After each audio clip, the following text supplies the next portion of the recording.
Welcome everybody to Too Legit to Crit, a tabletop role-playing podcast hosted by two guys with the sex appeal of sewer oozes. Speak for yourself. Well, you know, you've put on a bit. I've lost weight. Screw you. You haven't seen me in ages in person. No, you are a sexy human being. If you could say that sentence without stuttering, that'd be amazing, and I'd believe you. It was a struggle. It was. No, you know how I find you sexy. I know. You are dripping with eroticism. So anyway, my name is John Santana. I am still Justin. That's not changed. No plans to change anytime soon either. One day we'll get you to change. No. How do you think for the podcast? You know. No. It'll make for good listening. Just one day, just randomly like, I am no longer Justin. That's my new name. No longer Justin. My name is Balthazar. All right. So how have you been getting on? Not too bad, man. So after discovering that I have the Fantasy Age rulebook sitting in my Green Ronin account, I re-downloaded it all for first edition Fantasy Age because when the hardcover book comes out later this month, I suppose technically next month still because it's the 31st still. But yeah, because it's due to come out, the hardcover version, sort of mid-August, and I'll be buying it when it comes out. Nice. So I wanted to kind of catch myself back up on first edition so that I could compare the two a bit more happily. So then when second edition comes out, you've got a right to bitch and whine about things that have been... They changed Desolate was my favourite. I've been following this system for a week. Well, no, I used to play it quite a lot. And then I knew that somebody had the books, but I thought I was using somebody else's copies. Until obviously I went to log into Green Ronin to buy the new one, and was like, oh wait, I have them for the old version already. So that was quite nice. It was a nice little discovery. Awesome. So I've been rereading that and organising with some people to come round and play a few sessions. Sounds good. If you need, it shall be awesome. If you need one more on the night I am free, I will happily come and try it out. Never tried it, so I will let you know when we are planning to play. Yeah, just keep me updated, and again, it all depends on my schedule, which is it's hard to find time. Yes. What about yourself? What have you been up to? Well, I spent more money. Oh, for fuck's sake. And this, what did you buy? This was like the definition of a fucking whim. It was just an advertisement. You know, like Facebook gives you these random advertisements from time to time? Mm. Well, my Facebook, a lot of those advertisements are for some like random product from some random tabletop role-playing game companies. And I just saw one, and I've genuinely never heard of this company before. They may be huge, and I may be completely ignorant. If that's the case, I'm very sorry. But Seafoot Games, they put out a bundle, $28, 14 fantasy campaign source books. Okay. So I went, yeah, I'll check it out. Why not? And, so I bought it. I tell you what. That's such a you thing to do. Yeah, but I do not regret it. This thing is fucking awesome. Okay. It's like 40... They say it's 14 campaign source books. What it is 14 locations. Each of those locations, they've given you a source book with a description of the location, a detailed description of each, like, for example, room if it's a dungeon, NPCs, magical items, adventures that you can have, and it's all system agnostic. Ah, that's pretty cool. So you could literally just plug it into anything you wanted if you just needed some quick content. Yeah, and, that's pretty cool. The maps, they come in like PNGs for direct upload to stuff like Roll20. They also come in PDFs if you want to print them off, or if you want them on your TV. Also, a lot of the maps come with Foundry support. Ah, So that's awesome. So you can just upload them to Foundry. You've got all the walls and all that. It is a fucking good buy. So if you want to, I might have to get you to ping me a link for that. Yeah, Seafoot Games. They do a shitload of bundles. I'll definitely be kind of keeping an eye on this company. Again, it's weird that I've never heard of them before. Ah, that does sound pretty good. I'll have to give that a look. So, I'm excited about today, Justin. So am I, and that's mainly because I am not alone. Is evil Justin there with you? No. No? Okay. Evil somebody is, though. The other side of the world. Well, it's been a long time coming, ladies and gentlemen, but we finally have managed to coincide with our good friend Couch, the namesake of one section of our show, and he is joining us tonight. He is, and he's joining me in person. He's sitting in my living room right now. Yeah. Trying to ask more questions and put in locations as sitting next to you. Yep. That's fair. My first question to you, Couch, is how do you feel that sci-fi's coming for that crown? Oh, sci-fi, no. That's not happening. It's not happening. I'm gonna get a lot more questions than he will. I am ahead of the game, and I'm going to keep ahead of the game. Well, we know who you are. We've had the pleasure of being your friend for many years. Far too long, if you ask me. Look, if you guys start fighting, there's no way I can split you up. So. The microphone's the only thing that's stopping this. Yeah, the microphone's the only thing in the way of us. If you guys don't stop, I'm going to turn this podcast around. So, Couch, tell our listeners about yourself. All right, so I'm Couch, and I've been known as Couch for a very long time. Yes. I've known Justin for Let's 18. not go there. It's longer than that. Is it? I think so. Damn. Our friendship is old enough that we've forgotten in this country legally. It's old enough that we've forgotten how long it is. I have been into games for a very long time. My uncle raised me on board games, role-playing games, everything from when I was like 3-4 years old. Introduction to Conan at 4 years old, lots of fantasy book. Went through and watched him play things like Monkey Island when I was younger. His friend used to come around and play D&D 2nd edition. Jesus. So I mean, I've seen the darkness and how far it goes back. And as obviously I grew older, I got into a lot more other bits and pieces. Lots of other role-playing games. I did lots of video games primarily, and my background comes from like the JRPG side. So I have a lot of Eastern influence, even looking at some of their tabletop role-playing games. And then I finally got pulled into an actual tabletop role-playing game with you guys back in 2015. And that was the first guest you had on Scott's campaign. Yeah. Which I was pulled in as the, hey, we need a healer. Do you want to play a healer? This is a cleric. Don't you like clerics? and then you chose deity. And then I chose my deity. Yeah. Which I tried to explain that she was the head of the gods, pantheon, and you took her name and bastardized it for years. Absolute years. It's still going. And it's still going. Yup.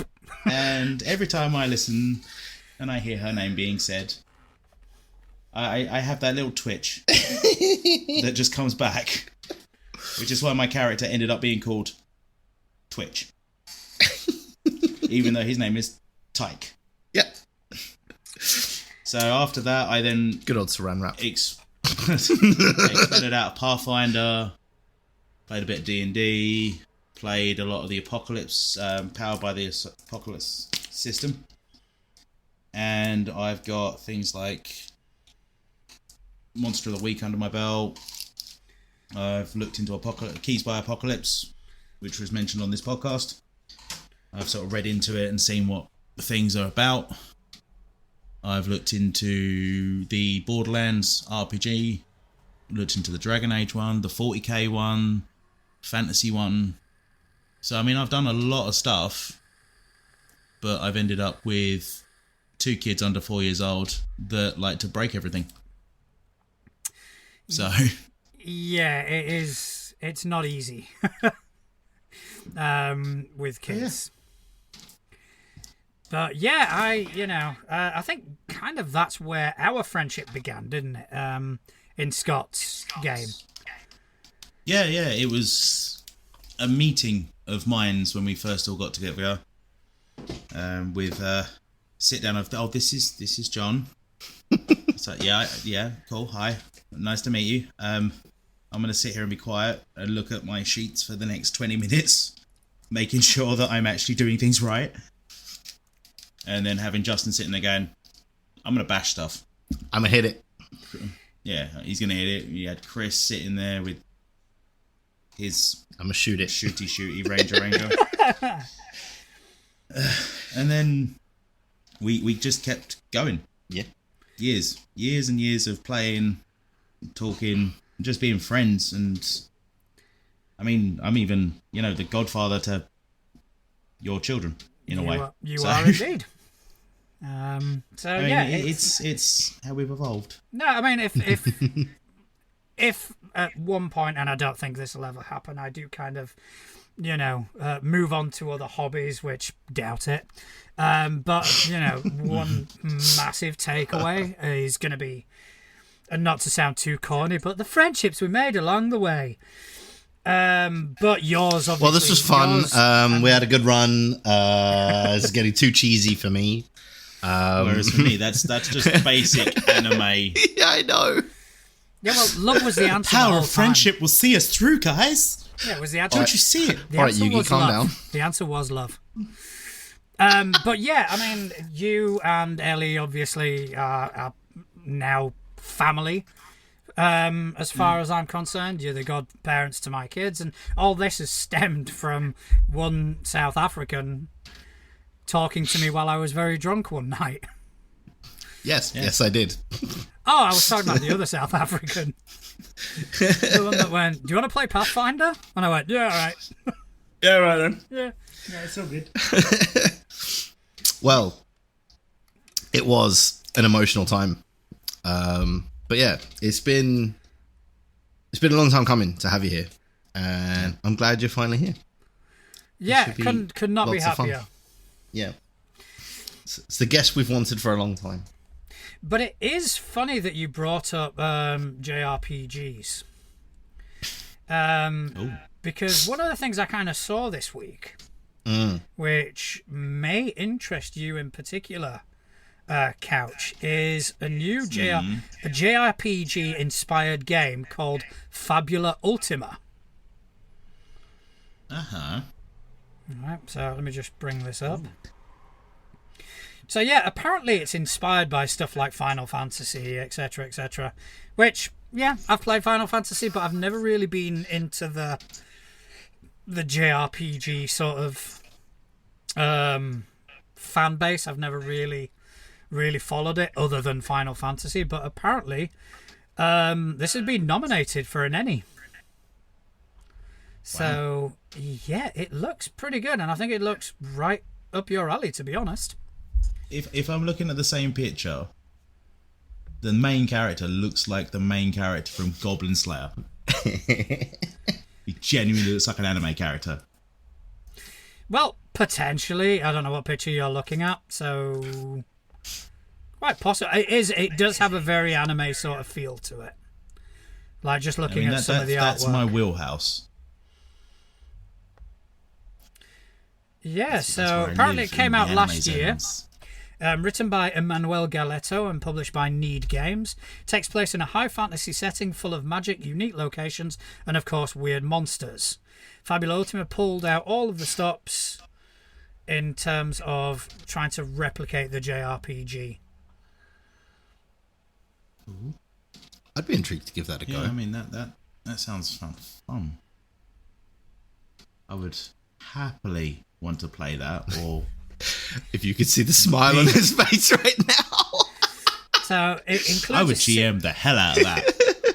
Right, there you go. You heard it here first. He's GMing. I would GM the hell. He's GMing it. Does that mean it's going on the I know list? too much. Yep, it's going on the list. Put it on the list. Drag it across right now. All right. See, I think the funniest thing is things like that. I could turn around and be like, I'll be GM because I know all the tropes. Yes. And it's going to be like, oh, you get massive boss, and then his sidekick walks up and just one-shots him. Yeah. And it turns out to be another boss that's a god. Yeah. That sounds about right. But then another god comes in. All of the and gods. All I need to tell you is to do a training montage And then for 16 episodes. Or you start just like... You start breathing heavy. Yeah, It's breathe like, heavy. Oh, you're breathing heavy. And then you're screaming. Oh, guess who's about to win? Not Vegeta. Yeah, there's a transformation coming. Yeah.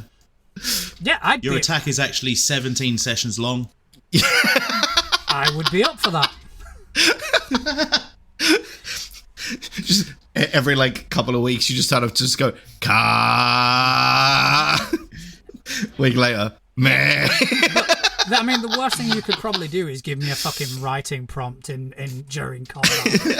You're like, right, sit fucking down and let's do this. 3 pages later, I make my attack and probably miss. Doesn't that annoy you when that fucking happens? You go and fucking... What, when you miss attacks? I'm used to it. Oh yeah, but not only that, but you know, the times when I add a bit of flavour to the attack, and you know, kind of embellish it with a bit of narrative to make the combat more interesting, and I go and fuck it. It's like, god damn it. Yeah, again, used to it. Yeah, but you just miss everything. Like, anyway. I use my acrobatics. I really do. I use my acrobatics to do a backflip, and then I land perfectly, and I swish and I pull my sword out and flick for his face. Okay, give me your acrobatics check. Give me a Nat check. one. Bollocks. Damn. So Yeah, the sword is in my face now. that does tend to happen to me quite often. That's me. Oh, No, so yeah, Well, that's that was definitely good. on the list. definitely, yeah, absolutely. But speaking of tropes, this is going to be one of those amazing segues of mine. I hardly realised we've transitioned. It was so good. Exactly. It was like, what? We're now talking about something else? Holy shit. I was at the pub on Saturday, and somebody told me about a tabletop role-playing game that sounded amazing. It's called Dream Park, and it's based on a film, right? And the film was set in this like role-playing theme park where you essentially, it's all like virtual reality type stuff, where you go and you actually like live as your character, kind of like LARPy virtual reality kind of mismatch or mishmatch even. And yeah, so you go and you like live out as your character. But the tabletop role-playing game is you play as somebody going to the park to play your character. So you're playing the player playing a role-playing game. So this is tabletop Inception. Yes! I was just thinking that. It does sound very Inception-based. But it's all like pre-Inception because this came out in the 80s and the 70s. Oh, damn. But I found a copy of the rulebook for 20 quid, so I'm absolutely buying it because it sounds amazing. Yeah, 1992. I'm just having a look now. Yeah. Yeah, so yeah, you literally play as players playing role-playing characters. So it'd be like if somebody was playing us when we're having a session, is this game. So until I read the rulebook, obviously I can't wrap my head around this, but you're rolling to roll dice Yes. in the game. Yes. Okay. So can Justin fail more than once? Yes. On a dice roll? Yes. Can Justin fail fail?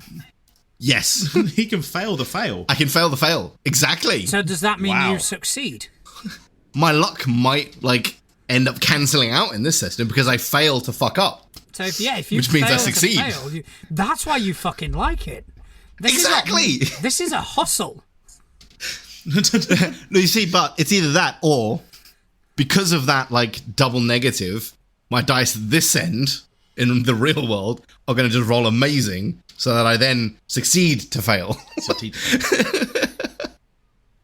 So if GM you work in that game? I don't know yet. if you as Justin Yes. just happen to roll a natural 20 Yes. and your character in the game just happened to roll a natural 20, does that Yes. mean a tear in reality happens and we all die?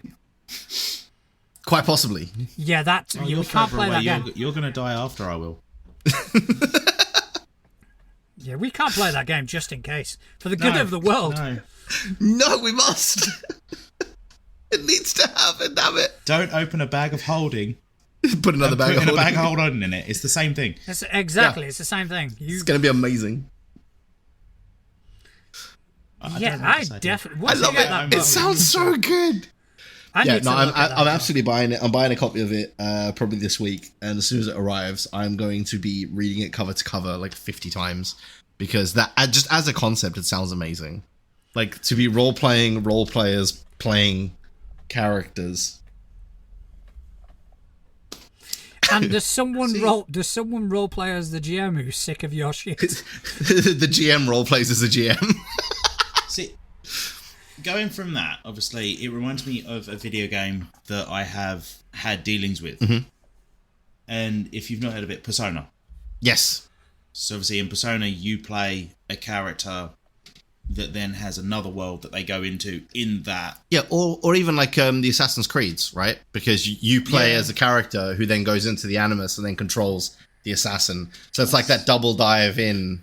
But saying that, obviously, there is a Persona tabletop RPG game. Ah, see? He's come with segues of his own. Oh, Which is, I'm the only Hey, one who Crimson hasn't had a Parcel. segue. I feel bad. I'm not going to do it. I'm taking it away. But I'm just saying, as soon as you said that, obviously I'm thinking Persona, and then I know there is a Persona tabletop Yeah. game that you can play. And obviously with that, you play a normal high school character who will then deep dive past that Yeah.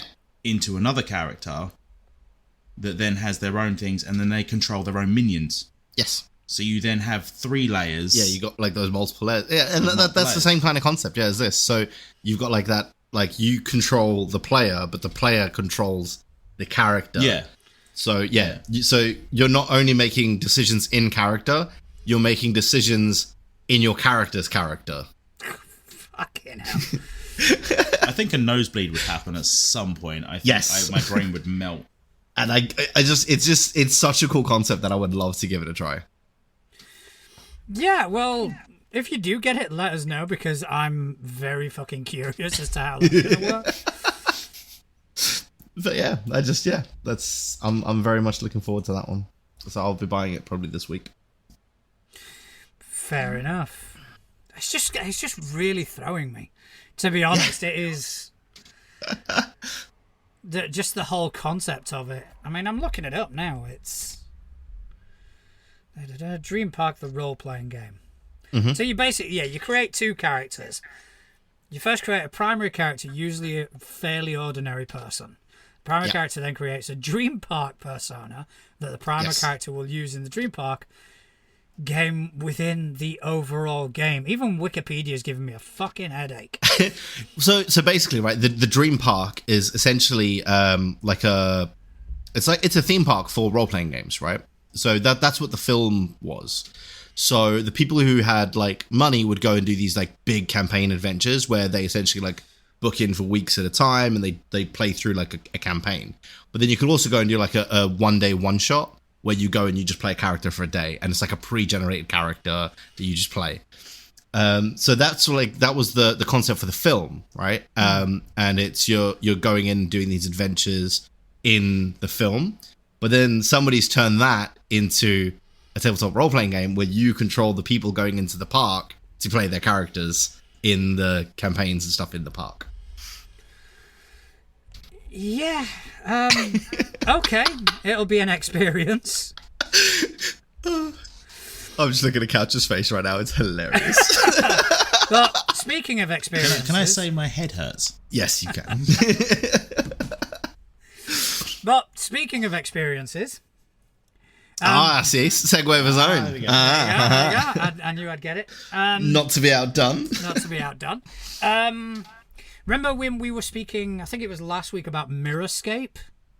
Yes. Where it was like an AR sort of tabletop, virtual tabletop? Yes. I've actually downloaded it and tried it. Ooh. And what is the verdict? Not bad. It glad. Do you want to try that again and be a little bit more convincing? No, I mean, my main gripe with it was the whole AR aspect of it. Yeah. It just seemed a bit pointless to me, but I will happily say that it does have a 3D version. So, Okay. do you remember like Pokemon Go, where it was AR, but you could switch off Turn the off. AR Yeah. aspect of it? You can do the same thing. Okay, so then it just becomes a sort of 3D virtual tabletop. It becomes a 3D virtual tabletop, which so far so good. I did have a look at creating a sort of dungeon, and it did seem quite laborious. Whereas, you're placing little sort of sections of walls. Which seemed a bit, especially when you've got stuff like Dungeon Alchemist, which is out. And Yeah. you can create rooms in seconds. But I did try and download like a full village map, and it looked pretty sweet. It didn't look too bad. I don't think it's gonna. It's gonna convert me anytime soon. But I'm not as against it as I was. I'm wondering if, with what you're saying there about the, the sort of 3D only mode that kind of gets rid of the AR, it might be really good for someone like myself who's got the, the table on the TV on the table, because you could have a 3D model in your screen there. Yeah, but wouldn't that be a bit awkward to kind of actually play on with proper tokens? Yeah, you're right. Yeah, ignore me. Yeah, your the way that you described it last week, and obviously listening to it and everything, I was even questioning it. Yeah. But, I mean, it depends what the file types that are loaded for the dungeon are. Because then surely there must be a way of creating something Outside. on a flat plane yeah. or outside it, and then import it in. yeah. But for that, you'd probably just use then- Dungeon Alchemist. You can design your dungeon. Would Dungeon in... Alchemist have that 3D sort of function? Yeah, they have the 3D function, and it's weird because they don't have it for play. But you can create a 3D dungeon and export it.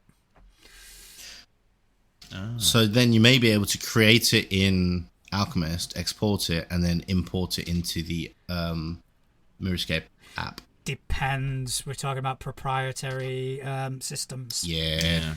And a lot of these systems don't play well together. They don't. I guess we'll just have to wait and see. So Yeah. I mean, it really sounds like Dungeon Keeper, if you've ever played it. yeah. And that whole system of playing the make your own dungeon and build your own traps and everything, and obviously it is laborious. It's a very long system. Yeah, I think it might be one we have to just keep an eye on, because it definitely has the potential to be something good if they do it right. Yeah, I agree. I mean, it kind of reminds me of when we first started playing and we found that iPad app, which we kind of remember that. used, which was, it wasn't 3D, there were no walls, but you could have it in a 3D mode where you'd see the flat map, and the tokens would look like Pathfinder pawns. Yeah, I remember that. I mean, it was cool as shit. It was just buggy. It did the job. It was buggy. Yeah, it did the job. It did the job. And no one was allowed to touch it. Because if you touched it, the whole plane changed. I remember authorization to paying touch for it. one. Yeah, it was good. The good old days. Good times. Good times. Yeah. And then Scott discovered Roll20. Yes. And everyone started playing on Roll20. Yeah. And then we discovered Foundry and went, okay, see ya. And then I discovered that I had a spare TV. I discovered I had a blanket and some books. And just put them on the floor and went, Yeah, that'll work. yeah, that's a tree. Hey, That's a book. No, that's a tree. I'm in for that. Fuck that. You know, It used to be a tree once upon a time. It was a tree. Deal with it. That's a forest now. Just ripple the pages out. there you go, How's forest? and somehow just in character ends up in it. Yeah, it's somewhere in this forest, in a tree, is Justin's character. Please find it. We don't know where they are. It's easy. Just look for where the arrows that aren't hitting anything are coming from. God, How guys. could we see the arrows if they're not hitting everything? Because they're hitting the ground next to whatever I'm shooting you at. Shoot that bad, they wouldn't even hit the ground. They somehow just fly for eternity. Fly off into another plane of existence. Oh, it's funny because it's true. Oh, yeah. So I don't have a sexy segue, but this is something that I'm actively excited about. First of all, I want to kind of lead with a disclaimer. This is not a Tales of the Valiant fan cast. Are you sure? We do end up talking about it quite a fucking We do. lot. Every week almost. I swear, it's every time I press play on a podcast, this one especially, it just comes up again. Have you heard of Tales of the Valiant? It's because it looks really good. Have you heard of this? Would you like to go to their website? Well, Have you kickstarted it yet? Please press this. Press this button. well, I wouldn't have brought this up, but this is something that actively excites me. So when before Tales of the Valiant was announced, they announced it under a different name. Yes. Black Which you Flag. got very upset about when they changed it. Not exactly. We have it on record that you got upset when they changed We it. need to check the tapes because you will A find little bit. that I got upset about the fact that they changed Black Yeah, they changed Flag Black Flag Friday Friday. I know. to To something Valiant else. Friday. Yeah. Because it was, Black Flag Friday was fucking amazing. So they have put up a post on koboldpress.com and it is The Black Flag Returns. Oh, God. Wait, This one actually a pirate campaign. did No. I wanna they, hear pirate stuff. did they listen to us complaining about them changing the name and change it back? So basically, I'll read what they've put out. It says, from the beginning, Black Flag sparked a fire with fans. We liked it too. Everyone, it seems, rallied under the Black Flag to make Tales of the Valiant possible. We couldn't trademark the term, though, so we put it down as we moved forward. But as we've explored core fantasy role-playing and the open licenses it encompasses, we noticed that we didn't need to trademark the name of our free open system, available for anyone to use with no restrictions and no money. So, what if we raise the Black Flag forever?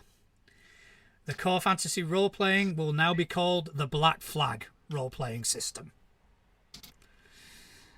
And, yeah, Oh, my God. I'm not going to say erect, Yes, we all know you are. but, chub. That's actually quite cool that they've listened to everyone who obviously had a very similar opinion to yourself of bring it back, that was awesome. And they've gone, well, we didn't because legal reasons, but then we realized those legal reasons don't actually exist, so we did it. Yeah, I'm excited, man. Good for them. Yeah, that's really cool. And I'm looking forward to playing it even more now. So the actual system is called Black Flag. Yes. Yeah. Tales of the Valiant is what the other stuff's called. Well, that's the thing. I'm not entirely sure if those two things are directly related, because Tales of the Valiant is 5e based. Now, I don't know whether they are that they are I won't say copywriting because they're releasing it for free, but if they are basically releasing this rule set as a free sort of replacement for 5e when D&D We Don't Want to Be Called D&D 1 anymore comes out. Well, yeah, because I'm just reading that article on Kobold Press as well, and they've put their henceforth our open, perpetual, irrevocable license available for all to play and publish will sail under the Black Flag. So yeah, so it looks like the core system is Black Flag, and that's like their license and system that they've put out for this. That's so cool. Yeah. Yeah, okay. I think I get it. Ish. Your face says otherwise. I gotta be honest, like, I listen to this podcast to get news because I can't go into the world myself and read this stuff because I look at this stuff and go, I have no idea exactly what that means.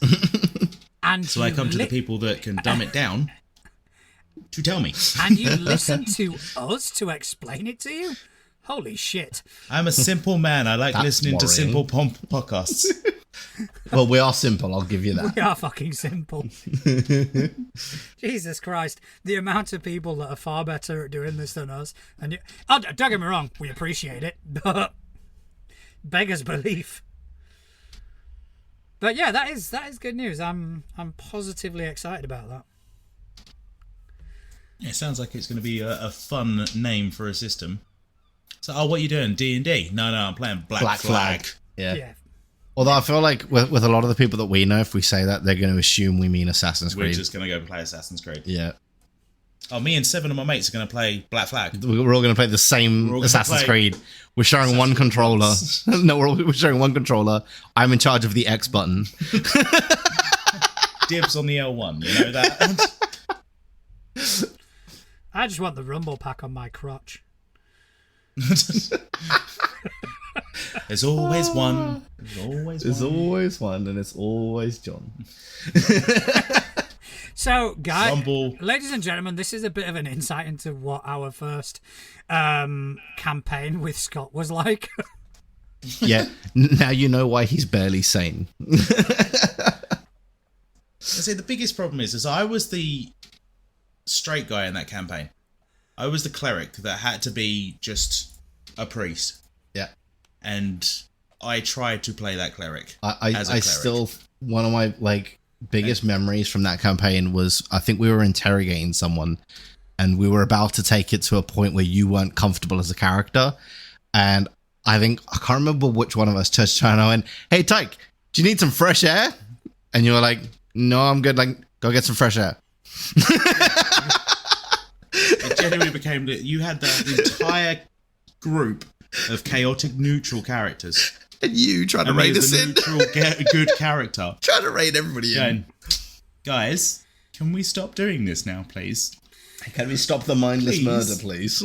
But I think it was also the fact that we kind of all fell into roles, because obviously you were the straight guy.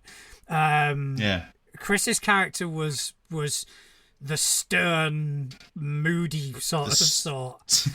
And he was the stoic Batman. I was just the dick. It's funny because it's true. But I just brought I was the comic relief. I just brought myself into the game. Yeah, my character was the comic relief because you laughed at me, not with me. I felt that as that campaign went, I grew with that character. And I grew that character from I'm a priest to I know these people, I know what we can do, but I'm going to try and sway them the good way. And it never worked. I will correct you on that. It did work because I did have an alignment shift. I went from chaotic neutral to chaotic good. How? Yeah, I sort of bring that whole thing. So I hope it was worth it. The golden nectar of Saran. Saran Saran wrap. wrap. Saran. Saran wrap. Saran. Saran wrap. I'm the only one that's ever going to say her name properly. Yes. Right. That's absolutely our first merch drop, by the way. We're going to get t-shirts that have Saran wrap. I pray to Saran wrap. Yeah. Just a roll on the front of the thing. It looks like a scroll, but it's actually just cling film. It's a roll in some cling film. With a dice in front of it. And then just like the like text to just be blessed by Saran wrap. That sounds good to me. Yeah, let's have. It's amazing. We don't have a merch list. We don't have a merch list. We need a merch We list. need a merch list. Because I've put the Dragon List merch in the idea board. Oh yeah, you have. Yeah. So we could create a merch list and then start putting some stuff in it. What, like I'm doing now? Yes, like you're doing right now. And while you're doing that, Saran wrap. we're gonna segue elsewhere. That's smooth. Let's wrap that up. There we go. That's it. Just breathe. All Just right. breathe. What? Invite me into your house. I dare you. I did. It's horrendous. Don't do it, folks. There's been a fair amount of Pathfinder news that I've spotted, and as somebody who's far more into it, I think you would probably be better talking about it because I saw it. I was like, "Ha, Pathfinder stuff," and then I ignored it. That's fair. It's not. I mean, obviously, Pathfinder does have a lot of news with like Rage of Elements coming out, but that's not until next week. I'll probably go into that a bit more next week. Because I'm getting the book in 2-3 days time. Ooh. So yeah, I won't really bother too much with that. This isn't a massive amount of news. It's just Paizo seem to be going in quite novel directions. And the first one is they have signed a deal with, I think the company is actually called Lawmasters. Okay. All right. And essentially what it is going to be an app which will quiz you on Pathfinder lore and rules. Okay. So you're not actually playing the role-playing game, but there's going to be over 6,500 questions designed to test your skills. And yeah, you basically open the app and just kill some time by answering some questions. I saw this as a YouTube advert for me. It came up, and I looked at it, and I was going, "Oh, that could be interesting," but It sounds like homework for power gamers. It's like brush up on your power gaming, learn all of the ins and outs of the rules with this quiz. No, I mean it's an interesting sort of direction that they're taking. Yeah, I mean, So it looks like a role-playing game based on the questions, though. Because just reading the website, start your adventure off with 200 plus free questions. Use the onboarding section to get you started. Choose a class or tackle the entire content of a book. Battle your way through 5 difficulty levels. Manage your hit points and level up by gaining XP. And challenge your friends to PvP. It has PvP. I'm getting it. oh, It's got PvP. I'm getting it. It just sounds like a mobile game. But Yeah. I'm into this. It's essentially they've gamified a quiz on Pathfinder rules and lore. Which, I mean, in terms of expanding the brand, it's not bad. I mean, it can't hurt. And also, I mean, what's the worst case scenario? Oh no, people are more familiar with the rules. Yeah, and, Like- and familiar with the lore. Yeah. See, Do you know- I find things like this, especially with gamifying learning and different forms of just rewarding, because that's what you're doing. It's like if you're on a tabletop and you're playing an RPG, you can sit and you can play the game with your friends, other people, and just go through the game bit by bit. You pick up the rules, you roll some dice, you have fun. You play these sort of games, and obviously there are certain people, like the person sitting opposite me right now, that have this wonderful dopamine switch that is, oh, it just pinged at me. I like this, I will keep going. Yes. And that's what we're gamifying, Yes. is we're gamifying rules Yes. and lore and things that will help you to play the tabletop. Yeah. Yes. Yeah, it's more of a not- companion piece, isn't it? And yeah, I definitely like I mean, it. I did a whole project on this sort of thing for a business planning thing I did. And it was gamifying incentives. And obviously looking into all the research on it, it is a very good way of introducing rules, laws, rewards, all that sort of stuff to help people meld into their roles. Like, so even if you were starting a new campaign and you had someone that never played Pathfinder before, you could sit there and go, oh, download this app first, play it for a little bit, then come to the tabletop. Yeah. And they've got that introduction to what the system is before they get to even a session 0.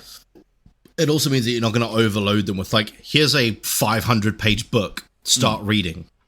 It's like, here's a couple of, like, key questions that are going to, you know, put you on the right path, and you're going to have a little bit of knowledge before you sit down to that first session, and you're not going to get overwhelmed. Because, I mean, we all went through it, right? When we first started Pathfinder, we downloaded the PDF, and we saw...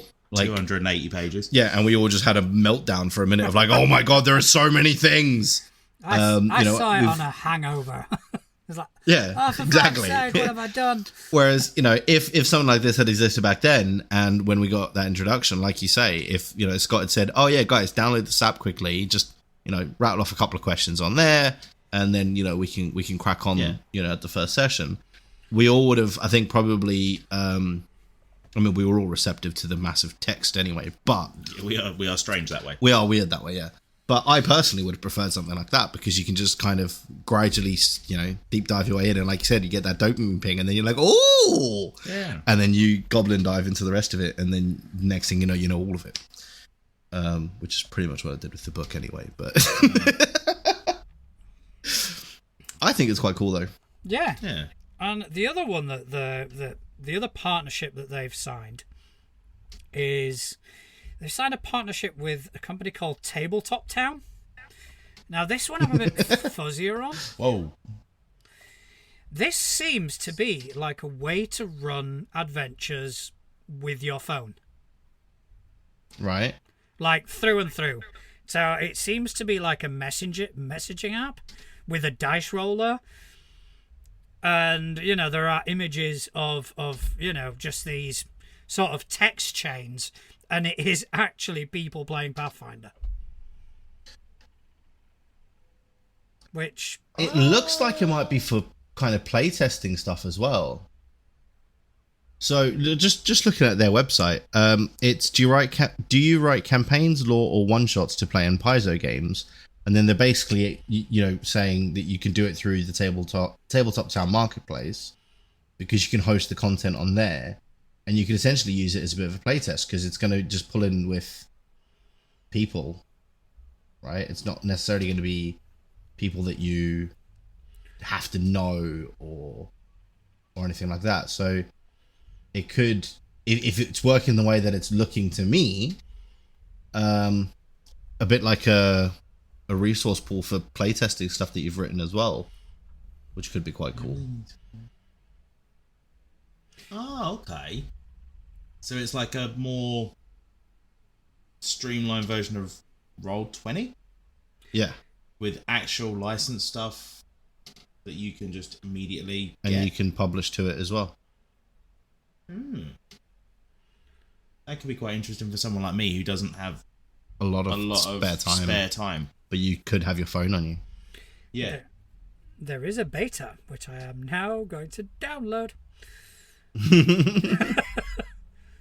in App Store. I say the only thing I find with apps like that, especially when they're not saying anything about having vocal or like audio and stuff like that, is if everyone's typing, it does become a bit more of a bit of a slog. It's all text. It's an 80s. It's Zorg. Yeah. It's an 80s text-based adventure. But people still play like that to this day in the Paizo forums. It's true, yeah. Yeah. You know, I don't know how. It's not something I've ever. So I'm just reading their press kit because reasons. So what they're looking at here is, I don't think it's meant to be for sort of live play. It is a bit more like a forum. It's an asynchronous casual play style. So essentially, it would be like you get your own forum thread for your game, which is what those conversations are. So it would actually be perfect for someone like you who doesn't get a lot of free time, because when you get a spare minute, you can take your turn. Ah. So yeah, it would actually be quite useful for me. Mm. And I could just sit there and go, oh, I do this now. Yeah. Exactly, yeah, and that's from what I've seen on the Paizo forums. That's how it works. Yeah, so their product overview is puts game night in your pocket. An asynchronous casual play style means that you can play games at your own pace on your own time. Everything you need to play is available for free with a premium subscription and create a marketplace for upgraded and customized content. I mean, for me, yeah. Did you look this up because you know I was coming on? You're like, oh, there's this really cool thing that you can sit and just play. I bet Couch hasn't heard about this. I'm going to talk about it. And make him spend money. Well, that's it. It's all about making people spend money. Spend the money. They are also, just reading a bit more on the press kit, because they've got some stuff in here due to the OGL, which is literally the heading on here, that after, obviously, the way the OGL was received, they decided to not make it D&D specific, and they have actually made the app universal. It's system universal. So you can create events, like you'll be able to create and play any gaming system through it, is their plan. Okay, so I'm in. And I guess the way they do that is because... already? Yeah, I'm in. So, yeah, I guess the way that they do that is there's no specifics to, system mechanics in the way that you type the things, because you could just text, roll me this, and then they would roll that dice and add whatever was on their character sheet on their end, right? Because you could sit with a Fantasy Age character sheet and still be able to roll your dice and stuff through there and have the RP and everything happening in the app. Yeah. But then you're just doing you're using that to handle your dice and your interactions with each other. So I've just... No work on my phone. It's not working on his phone. I've just created a test game. We're going to make it a space opera. Fuck it. Why not? Next. Okay, so I am playing a space wizard. I need to add friends. Yeah, well, we will install the app, and I think we'll have a little... we'll have a little tinker. I think, yeah, we'll tinker with it over the next week, and we'll talk about it more maybe next week, see how we feel about it. All right, so yeah. Am I being GM then, am I? Yeah, sure, why not? I'll be GM. Space wizards. Space wizards. Isn't that just Jedis? We're not allowed to say that. That's copyrighted. It's copyrighted, yeah. Jedis Space with glowy wizards. sticks. Space wizards. But yeah, so that was Tabletop Town. So that's gonna be Tabletop Town. That's quite cool. I like that as a concept. I think it's pretty cool. Yeah. All right. So what time is it? Right. So the next thing I saw. This is. I don't know. This one I found it to be quite hard to grasp for me, because we are quite new to this whole scene, but apparently tabletop creators are struggling to plot their future amidst Twitter's still burning ashes. So I don't know if you guys know, but Twitter is not getting the best. It's called X now.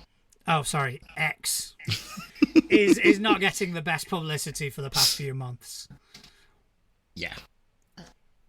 But I mean, I've gone over this article, and every paragraph I've just kind of gone, yeah, but there's Mastodon.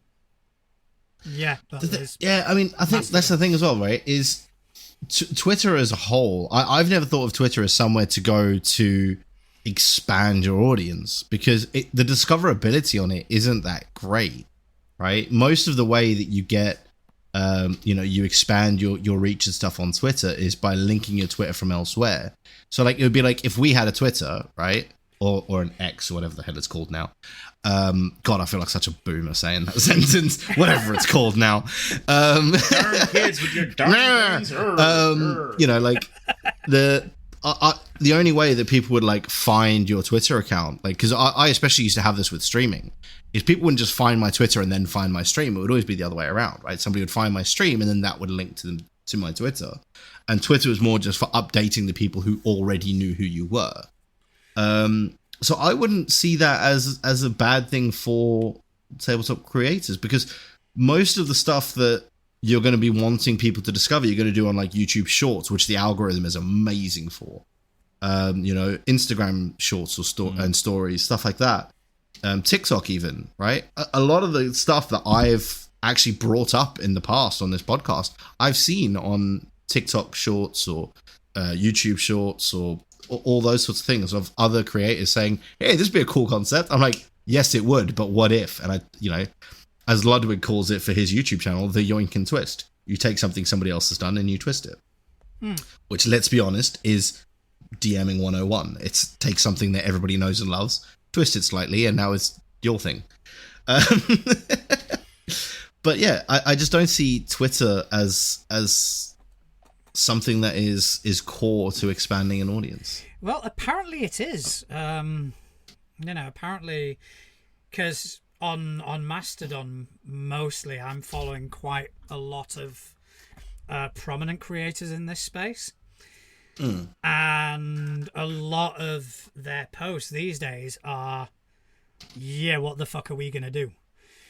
Because they're trying out all these other sort of Twitter clones, for want of a better way of describing them. You mean like Threads, the meta version, which is literally just the same thing. Yeah, and Threads, and then there's Blue Sky and all that. And although their preferred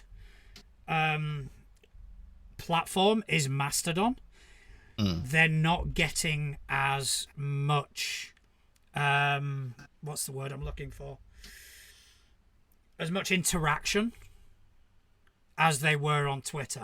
So I think that's why people are kind of looking for different different shows. Whereas for me, I couldn't give a fuck. Yeah, I think maybe it might be different once you reach a certain level on Twitter, because you will start to get interaction from other things. But yeah, it's just I don't see it as that big a deal, if I'm honest.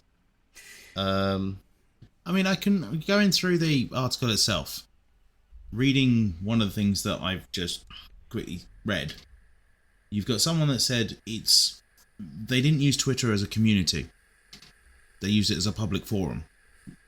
So they shouted something, someone retweeted, then someone saw that and then retweeted, and it was just more of a web. So it sort of spread out. Instead of having that community of people that are all trying to give you like feedback, you have that one person that all of a sudden shouts back to you, and then it's not a bunch of people going, yeah, this is great.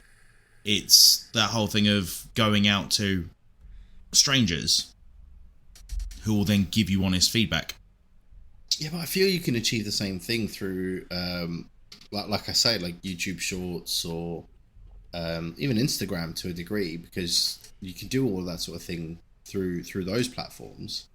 And And I feel like, let's be honest, the critique you're going to get on YouTube is going to be far more critical than what you'll get on Twitter or anything like that.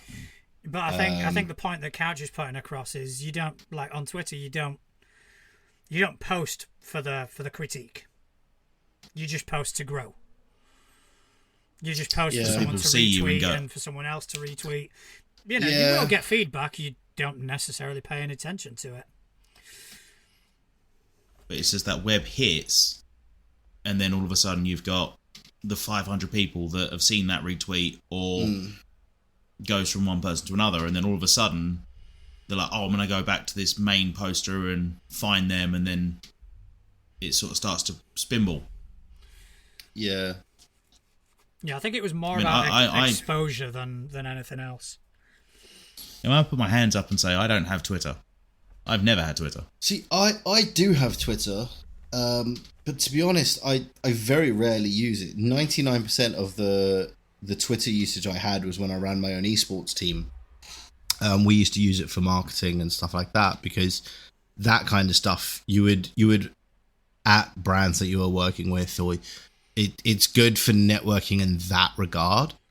But on that same token, you can achieve the same thing on other platforms.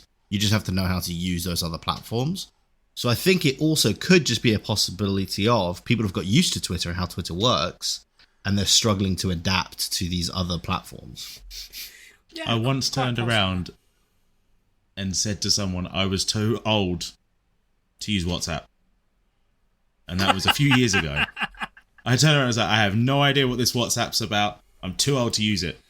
And then someone's dad went, I use it all the time. I went, damn, I'm not old enough. So I then downloaded it and just started trying to use it.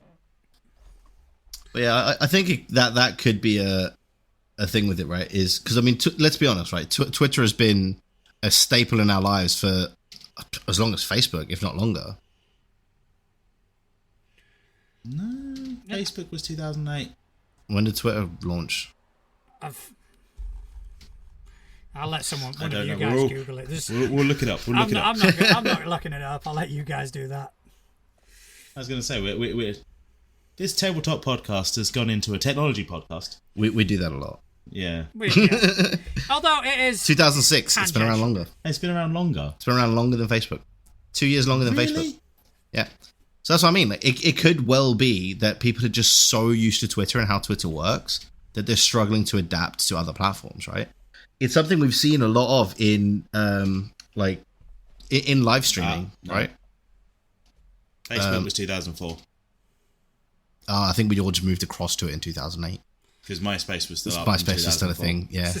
But yeah, but still, it's around the same length of time, right? Because 2 years is neither here nor there, right? And like I say, most people moved across to Facebook around 2007, 2008 sort of time. But when the lizard man took us all over. I mean, 2006 when Twitter launched. I mean, that was almost 20 years ago, right? It's been a part of our lives for almost 20 years. It's true, and I can't wait. It's going to be amazing. They need to roll for initiative right now. Rolling. But like, yeah, so Twitter's been around for almost 20 years at this point. It's just ingrained in our lives. And we had a similar thing in the live streaming space with Twitch. Everyone got so used to Twitch. Whenever a competitor to Twitch came out, everyone would look at it and go, yeah, some of these features are great, but Twitch. Yeah. And you look at the ones that failed, they failed purely because they didn't have people. They were better platforms. They worked better for the streamers. They paid better for the streamers. They were great for the audiences. Discoverability was better, but Twitch had all the users, so it failed. What we're seeing now with Twitter is all of the users are going, fuck this, I'm out. And now the creators are having to find out how to reconnect with their audiences elsewhere. And I think it's just going to be a learning curve for everyone to kind of figure out how to use these other platforms to reconnect with their audience. Well, see, very much the only thing I would say, looking at this Twitter icon, the new X icon, it just genuinely looks like someone's going through a teenage emo phase. Yep. It's not a phase, Mom. But isn't that just Elon Musk? I mean, yeah. You know, isn't that just his entire fucking existence? Is a teenage emo phase. It's pretty on brand for him, yeah. You know, with racist money. Yeah, and then flying and bursting holes through the atmosphere and going somewhere uncharted. Wow, that segue. Oh my god. That is, yeah. Fucking bravo. Don't walk away. Don't walk away. No. You invited me here. Don't walk away from me. Yeah, that was good. That was good. We got to hand it to him, man. Right, Justin, do you want to talk to us about this one, or? What, Uncharted Journeys? Yeah. Which is why people now understand the huge sigh at that segue. Good segue. It's a 5e thing. I thought you'd be excited about this. It is a 5e thing. I put this in for you. Oh, thank you. It would have been good if I read it first. It's not my fault that you don't do your homework. It's been on there since yesterday. Has it? Yep. Okay, that's on me. I can't. Yeah, I can't. All right, That's so on me. I'll start it off. All right. So, a lot of times, and we have discussed this. I think we discussed it when Malin was on. Yes. The traveling portion of a campaign, when you're going Yes. from point A to point B, can sometimes be somewhat tedious.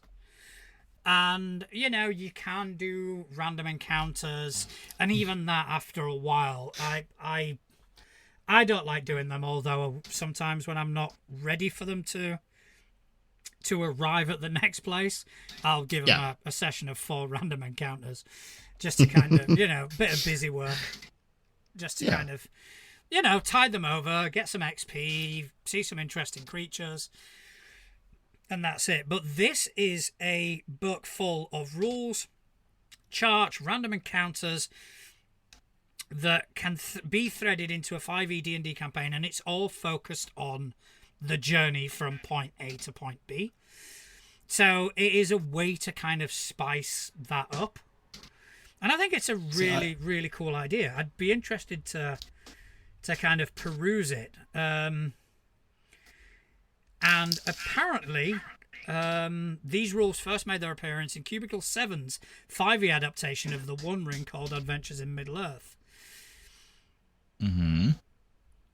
So, yeah, it is, like I say, I can't really go too much into it because I've only perused this article because, you know, 5e. Yeah. But it does seem like a really interesting addition to any campaign.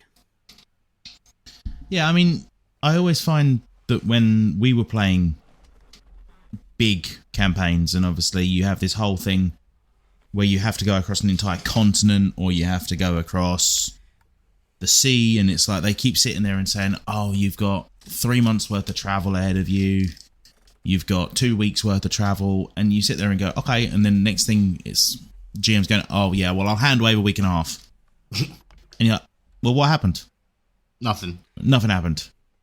So, but in 2 weeks something could have happened, and that's this sort of looking at how to fill that void. And I think that's the one thing I always missed in some of the campaigns we played. I mean, we found ways around traveling. Yeah, didn't you like just turn into mist and travel that way? Yeah, windwalk. Yeah, that was it. Just windwalk. Oh, we travel at 60 miles an hour. And about 7 And having a GM look at me and go, prep went in the bin. I hate you. Yeah. Yeah, I hate you so much.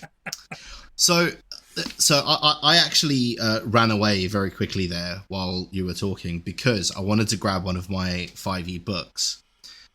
Because essentially, this sounds like a very big version of a table that already existed in Xanathar's Guide to Everything. So towards the back of Xanathar's, there is a encounters table or bunch of tables in the Dungeon Master's tools, which has like mountain encounters for levels 1 to 4, mountain encounters 5 to 10, and stuff like that. So you can actually roll, like, if you've decided, okay, they're going to have an encounter, you roll a D100 and essentially go to the what's what I'm looking for, the right table. I couldn't think of the word I was trying to think of there. You go to the right table for the environment and their level. roll a d100, and then that gives you an encounter for them at that level in that environment, and it would make sense for that creature to be there. So, for example, let's say the example we're just having, right? You're on a boat, you're sailing off to, sailing off somewhere. You would decide that, okay, there's going to be a week. I want to give them a random encounter that happens. Maybe they stop by a coastal, the coast of an island, so it's going to be a coastal encounter. They're between levels 5 and 10, so you roll a d100. Let's say you roll a 8, so that's going to be 1 sea hag. So they fight 1 sea hag. So this sounds like just a more in-depth version of what they've provided in the past, which is pretty cool. I've used this before in the back of Xanathar's.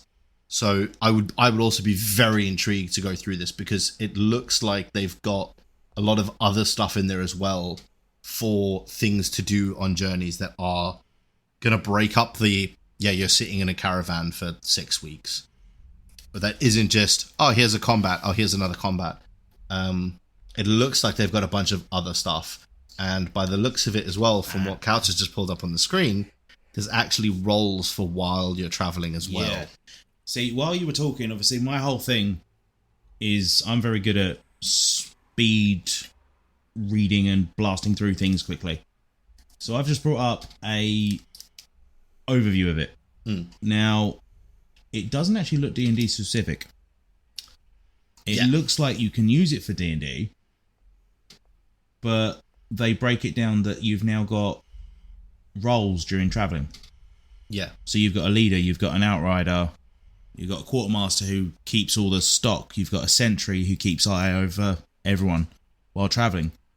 And there are roles for it, and there are special abilities, and you gain supply dice for quartermasters, focus dice. See, I quite like that whole concept of a sentry as well, though, right? Because you could plan to have an encounter for them that they just don't know is coming because the sentry missed it.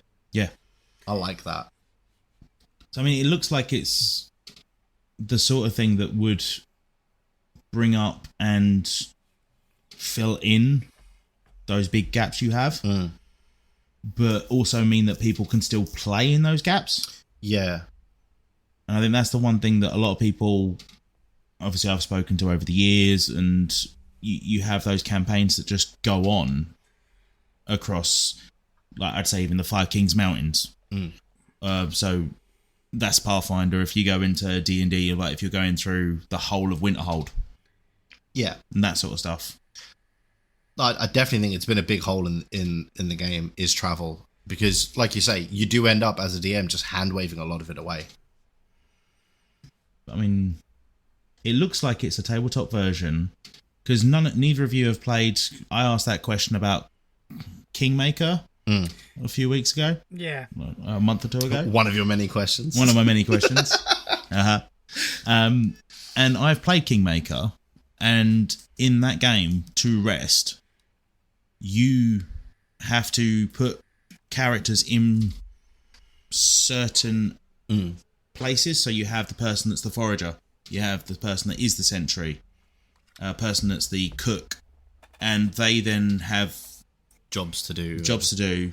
But during the rest, it then random number generates, uses their skill, and actually comes back to you with the results of what they did. Yeah. So like the cook, if they rolled a 15, they don't make the best meal in the world. Yeah.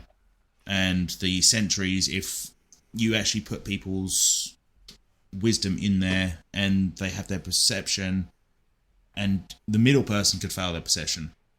So it's actually like a true to life tabletop game. Yeah. What would happen? Yeah. And this seems to take that and go, oh, you're traveling. This is now what you're going to be doing. Yeah. So it's not going to be a case of, oh, every night we're going to do your checks. Yeah. It's, all right, during that week, all right, we need the sentry to roll this. We need the quartermaster to do this, the leader to do this, and the outrider to do this. Yeah. So you then have that breakup of, I don't have to have you encounter 5 different things over the course of a week. Because you are doing stuff so the space is filled. You are filling that space. I like that. So you wouldn't then have to give them XP constantly, you'd give them XP for doing certain tasks. And then you wouldn't have a random encounter of, oh, that took us 3 hours instead of just the half an hour I thought it would take. Yeah. And it would space out GM's life a lot better. Yeah. I really like this.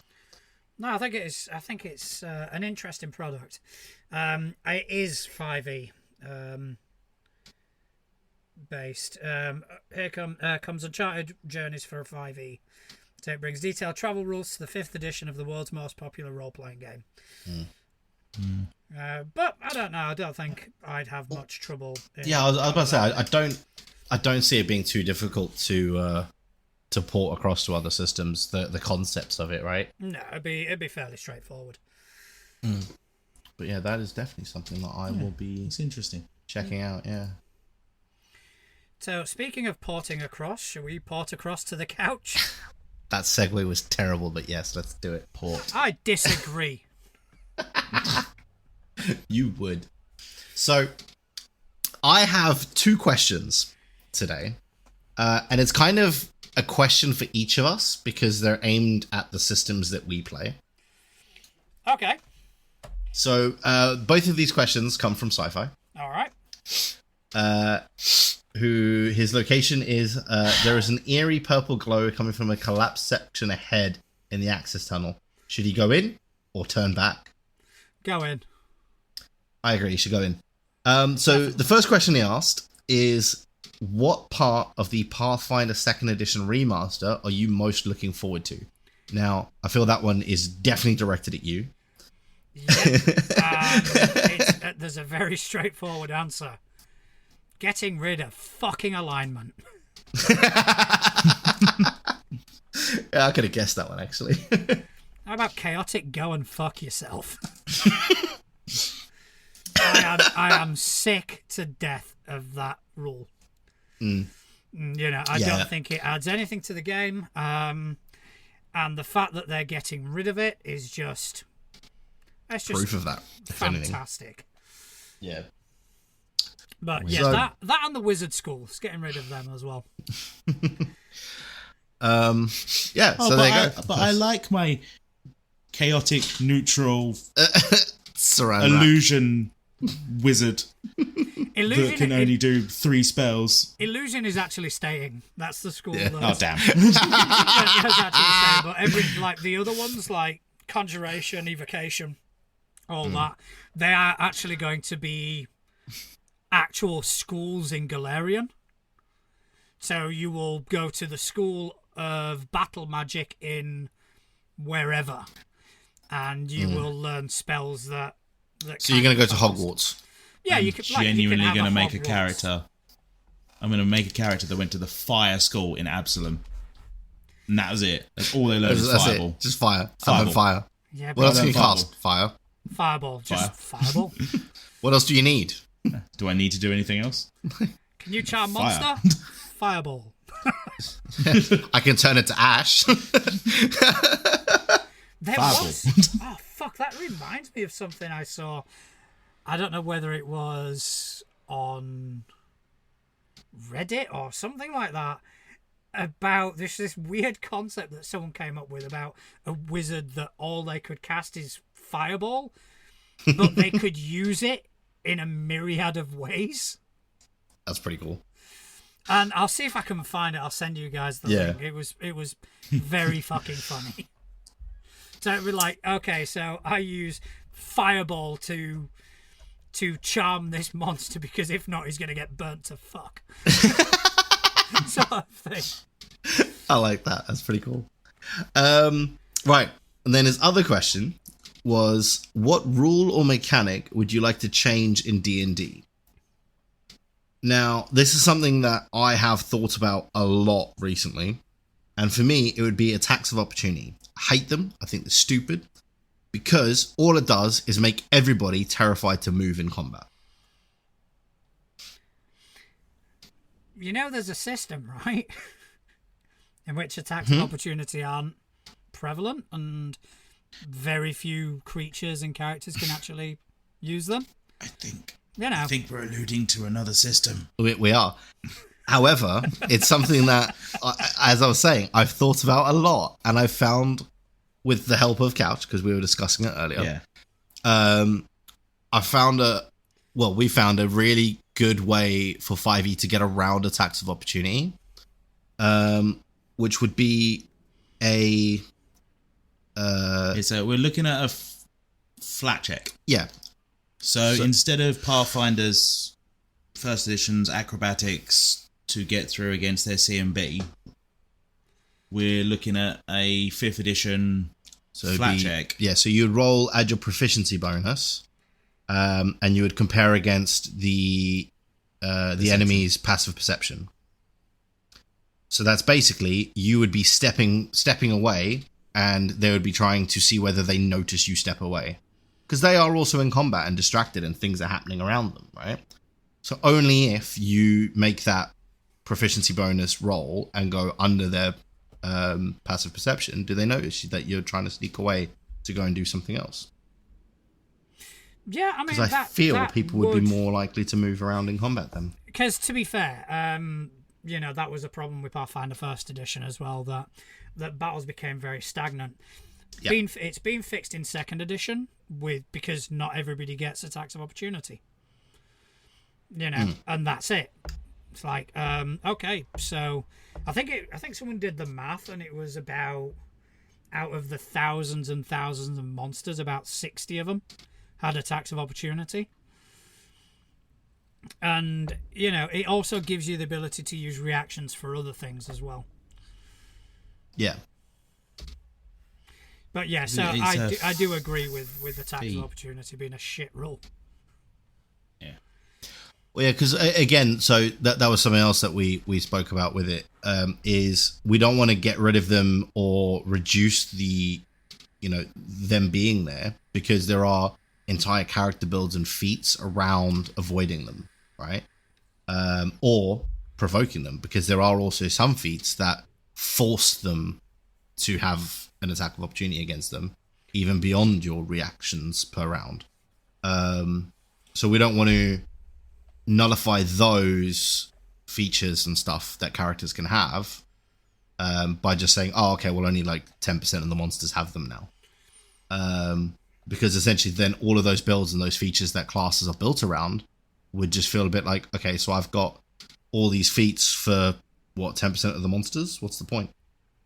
So it was just trying to find that balance of still having them in there so that those builds are worthwhile having, but not making them so terrifying that everybody just goes, no, not moving. No, yeah, I do get it. I don't know, I think it's just a carryover from 3.5 and yeah, of course potentially it is. even older. Yeah. It's just one of those rules that just kind of needs to either be tapered or just kind of got rid of, to be honest. Binned off, yeah. I do find that some of the longer running systems, they must have the book in front of them or the original copy, and they add in what they want to do, and they forget about other things. Yes. And then they just press go. Yeah. And then someone goes, well, what about this rule? It's like, oh, fuck. Oh, damn, we forgot that one. Why did we leave that there? But I wonder if... It's like when you've just gone to the toilet around someone's house and you always forget to flush. It's like, damn it. They're going to notice. They're going to see definitely that big bag of cocaine. Definitely checking my bathroom after this. Damn it. But yeah, so I think that answers those questions quite nicely. All right, so I've got a couple of questions as well. And don't worry, we will get to Couch's question, or questions. He can ask as many as he wants. Well, it's not that far. I've got things to do. Okay, so the next question is from Chris, from just over your shoulder. No, the other one. You actually did it. Yeah, of course I did. You actually did it. I'm glad that Couch is there to tell me that, because I wouldn't have seen it. I can inform you of what's happening. Thank you. I looked over my right shoulder and then I looked over my left. I can inform you that he's not behind either shoulder, so he's lying. Okay, so Chris's question is, the rule of cool has been used by many GMs. What are the best examples you have witnessed, And what are the ones you wish you could have allowed but had to refuse? Oh, my Warforged. My Warforged in D&D. That was the best ever rule of cool ever that I dealt with. Was that in my game? Because I think that was in one of... Yeah, I think that must have been one of the ones I played with you as GM. Yeah, because I started running And Tyranny of it Dragon. was... I came in on a one-shot or something because I only had that one time I could come in. And I ended up... I was a Warforged. I think Chris, the guy that asked the question, was a gnome. Yeah. And we've chased someone down to a... basically a treehouse. Mm. And they've locked themselves away, but the window's open. So I've sat there and gone, can I throw the gnome? And obviously there was no real check for it. Yeah. But it was... You turned around and just went, yeah, that sounds cool. Yeah. I know what my number is that you need to hit. So I've just picked up the gnome, chucked him, Yeah. managed to roll, I think it was a 24. Yeah. Which was one short of what I needed. Yeah. So instead of me throwing him in the window, I smashed him against The window frame. Yeah. And then he had to try and make another roll To catch to the get ledge. in there Yeah. to be able to continue it. But obviously, because it was my turn, Yeah. he didn't have to use an action to get in there. No, yeah. And that was the sort of quite best rule of cool I've seen in play. Because it was just like so cinematic that it was... My character just went, he's small, he'll fall through that window, I'll throw him. I'm gonna throw him. Yeah. And I was loud. And it was like, yeah, oh, awesome, I love this. Yeah. No, I think mine was actually involving Chris as well. Which was, so I was doing, it was this book next to me. It was Dragon Heist for Waterdeep. He was down in the sewers, and there was this one bit that had, they were going through these sewers and they got to like a junction point, and there was two of those like archery slits, where they just pump arrows through. So what they did was they put the tower shield up against one of those to block one of the archers, and then the other one, every time he knocked an arrow, Chris was holding his action to mage hand the arrow off of the guy's bow. So this goblin would basically pull an arrow, knock it, draw, and as soon as he drew it, Chris would just move the arrow. Just every time. So it's just, oh. Oh. I mean, that side of things, I think it does work pretty well. Yeah. Okay, so our next question has been sent in by our good friend Marlin, the creator of the tabletop role-playing game Bind that we're both huge fans of. Yes. He's writing to us from Serbia, and his question is, my favourite genre-based rule was in a Doctor Who RPG. The initiative went like this. Anyone speaking goes first, anyone using items goes second, anyone running somewhere goes third, and finally those attacking go last. This is a really stupid mechanic for any other RPG, but for Doctor Who. It immediately forced everything to adhere to a phone box-based narrative. What are your favourite genre-based rules? Oh. Ooh. I don't know that I've got one. Okay, how about you, Couch? If you're looking at just tabletop sort of style games, one of my favourite rules goes through to Wrath and Story. And it's very similar. Like, the way the initiative works is that as soon as a battle starts, it isn't roll initiative or do this or do that. It's whoever makes that first move goes first. Full stop. And then after that, it's a back and forth. It's call and respond. So if you've shot someone, it then goes to them. And then that person, whatever they're doing, it goes back to the person they're dealing with, and it's a back and forth. because obviously looking at Warhammer 40,000 as a normal game, I was about to say that sounds like combat. That is very much like combat. Like that, yeah. In Warhammer 40k, so they've taken that and put it into a tabletop style game. So for me, I really like that sort of back and forth. There's no, 5 of us get to go first, and then you get to respond. Because you might be dead by that point. Exactly. Yeah. And that's the thing with the 40k universe, is it is so gritty and things can turn quick that I like that way that rule works. Yeah. Yeah, that does sound pretty good. I think for mine, I would have to kind of go to Delta Green and the sort of toll that being a Delta Green agent takes on your character. I actually just thought about that myself. That was quite fun. I did enjoy that. So you've got the obvious sanity rules where you're encountered with violence, helplessness, or the unnatural, which take a toll on your sanity. If your sanity drops low enough, you can get disorders like addictions, depression, etc., etc. But it also has an effect on the people in your life. So when you create your character, you create these bonds. So you can use your bonds to kind of stave off going insane, but your bonds suffer because of it. And I just think the whole sort of interpersonal level of play is fantastically done in Delta Green. Yeah, like literally after saying I don't really have one, that's where my mind started to go to, was the way stuff works in Delta Green just as a whole. Because I do really like you say, the way that you can use elements of your backstory to help you in the current, but then that affects that element of your backstory. I really like that, actually. Yeah, so I think I would have to agree with you on that one and say the same. Yeah, I think that's good. It reminds me of corruption points and things like that. Yeah, in a sense, it is similar. Yeah. Yeah.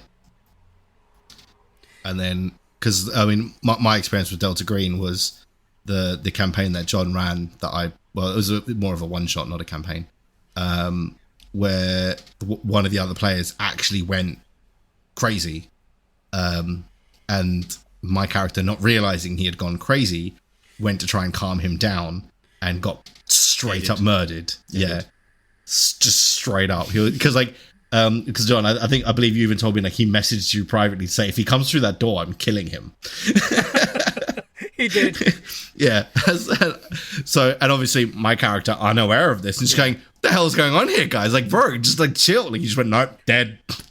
He just killed my character off. And I was like, just the fact that because there's also like, if I'm remembering correctly, and correct me if I am wrong here, John, there's even like points where once your sanity gets to a certain point, there's things that like the GM will have for what is happening in your mind. So like it would be like, oh yeah, you're starting to like have these elements of like paranoia creeping in, or that was mainly for that one shot. For the actual game, things get even darker. They honestly, I love Arkham games. Arkham horror games are so mental. They get really fucking dark, and I love the system, but it's not one I would play with everybody. It's not for the faint of heart. It's not. It is. Yeah. So that the whole sanity rules and the whole bonds mechanic, I think it's really well done in Delta Green. So that would be mine anyway. All right. Okay. So, Couch, have you got a question for us? I have a multitude of questions, which we're probably going to make you answer anyway. So yep, you're going to answer your own question. I will today. answer my own question. Yes. So what I'll do then is I will ask the one that I sent in after the last week's one, which was, my name is the Couch, formerly known as Chef. Yep. My location was last seen driving a golf cart off the Dartford Bridge. And my question is to you two is, would you DM a game not set in your preferred game's current era? Now, I say that it's before 1489 DR in D&D Yep. and 4723 in Pathfinder. Would you enjoy the challenges on adhering to the lore and story that is fixed, or would you leave it be? I wouldn't have a problem doing it. I absolutely would run a game that was set pre-current era D&D. I would just have to figure out, one, obviously how far back we're going and what has and hasn't happened. But I would absolutely let that influence the game. So, like, for example, my mind's gone completely blank on the race, but there's a mechanical race in D&D, and it's going to come to me later, and I'm just going to shout it out, and you guys will be like, what the hell are you talking about?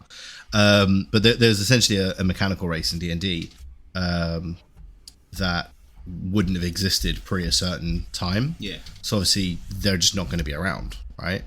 And it's so things like that, I would have to obviously let that filter into what is and isn't in the world. But I would absolutely be down for running like an ancient D&D session. It's a bit of an expansion on what I asked last week. Yeah. When I said, would you have a preferred time period? Yeah. And obviously in real life time periods. Exactly, yeah. You would have but to... But in lore time period... Yeah. I would quite enjoy that, actually. Because it would be very different. Yeah. I personally would quite enjoy that. So, yeah, I would absolutely run a game that was ancient D&D. And in Pathfinder, John, would you? Yeah, so I think, like, listening to Justin's answer, you guys kind of expanded on the question a tiny bit. Because, you know, for example, if I were to run a first edition AP, it would technically be in a different era. It would be, 10 years prior to what it is now. And everything is kind of encapsulated within that AP, so it wouldn't be a problem. But in terms of actual ages as they're kind of defined in Pathfinder, I'd be really interested to run something like in the Age of Serpents. Which is prior to fucking everything. Yeah. Yeah. And obviously there'd be a lot of homework that needed to be done just to kind of, like Justin said, absolutely, to figure out what doesn't exist. Yeah, how the world has changed. So, like, for example, in the Age of Serpents, you'd have, that would be prior to the fucking rise of the Aslanti Empire or, the Rune Lords. It'd be prior to all that bullshit. So, yeah, in a way, that would give me a bit of a blank canvas to kind of go, okay, I can create this world now. Because there is nothing documented for it.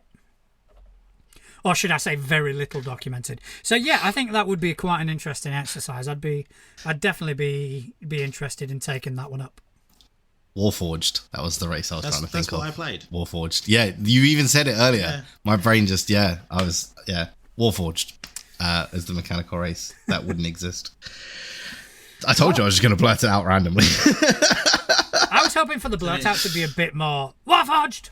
I was going to do... Well, it came to me while you were talking, and it took every fibre from my being not to interrupt you because you were on something really good there. And I was, like you should have done for comedic value. It almost happened. It's a lost opportunity. If you want me to answer my own question, I would love. Yes. You to answer would you DM a game? Okay. So D&D, don't have an idea. I just do whatever I wanted to. Yeah, it's half the fun. Pathfinder, I'd probably go back to before the World Wound was there. And I'd probably try and D&D something. I'd try and DM something. I'm winning. I'm getting in his head. I hate being in this house. This house is full of D&D. It is. It's very full of D&D. I've got lots of D&D stuff on Burn display. the sage. We need to go with an ancient manuscript of the Orc license. This house is clean. This house is clean. But I do the Wolf. I do back before the World Wound was actually there, and so I probably DM that area and sort of the lead up to the World Wound being made. That's an interesting And I concept. think it'd be quite a fun. I'd play the shit out of that. Yeah, I'd play that. And I mean, going back into my wheelhouse, I would probably look at 40k. And currently in 40k, we're at M41009 or something, 010, with the new Crusades that are happening in Dominus Crusade. I know a lot about 40k. Sure, why not?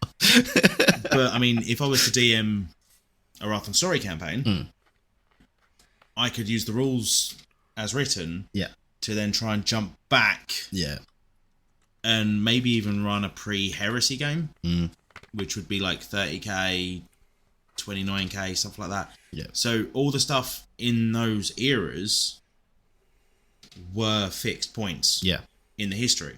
So you couldn't change them, but actually being involved in events that led up to those historical things. Yeah, that'd I think be that's cool. how I'd run it. Yeah. So you could essentially have it so that the quest that they're on leads up to a major event in the lore of that world. Yeah. That would be pretty cool. And I think that's how I'd look at it. I'd look at it as running an event that would lead the characters to be like, oh crap, this is when this happened. Yeah. Yeah, I actually really like that. And that's when you fall into that, oh my god, I can't believe you did this. Yeah. That's how I DM it. Yeah. Oh, that's actually really cool. I like that. So yeah, leading the characters to actually be a part of some of those like world-defining moments. Yeah. So when are you going to GM? Yeah. So when are we playing? I mean, once the kids are back in nursery properly and I've got my hours all sorted, technically, I'm hoping to go down to like 4 days a week work so I can start doing something. It has a table. I know you have a table. It's a big table. It's got TV on it. I know it does. I can see the setup from here. Yeah. All right, count me in. Sweet. All right, let's put it on the list. All right, Couch is DMing Ancient Worlds. All right, well, I think that's all we've got time for tonight. Yes. Cool. Yeah, so Couch, thank you ever so much for joining. It has been an absolute pleasure to have you on the show. Thank you very much for having me. And obviously, if you never want to speak to me again, that's fine. Right, but you're if you welcome do, with us anytime. Yes. Awesome. I mean, I am just a stone's throw. Yeah, literally. Or I'm living in a kitchen. That's it. Yes. That's genuinely what I do. To clarify, not my kitchen. I'm just going to put that out there. He doesn't know I'm going to do that. Hey, if you want to cook me dinner, that's fine. I'm not going to say no. Has Couch brought an unusually big bag? Couch always brings an unusually big bag. I'm not denying that. Right. I always have my bag with me. All right. Also, thanks to you, Justin, for spending some time with me this evening. Of course. Now, do you want to Always, tell my friend. Do you want to tell the people where they can find you on the interwebs? I guess so. So I can be found at Justin Accurate TV on pretty much all social medias.